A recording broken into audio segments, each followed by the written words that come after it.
hihingi niya po for the processing po ng joint venture with the supposed contractor. Hindi pera ito. Kasi ang ini-insinuate ni Bryce Hernandez no sa House of Representatives nung nag-testify siya, ang insinuation sa akin because of my connections allegedly with certain Beng Ramos and yourself, na staff ko raw si Beng Ramos, yung delivery na, ang pinalabas niya sa House, yung delivery niya, yung ibig sabihin ng delivery, pera. Na nag-deliver ka ng pera straight to my office.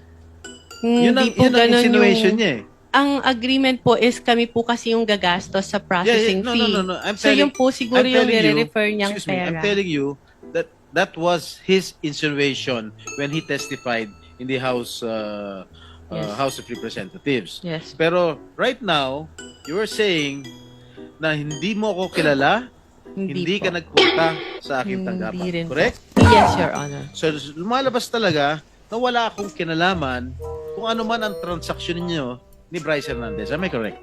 Yes, Your Honor. Sir, 1 second.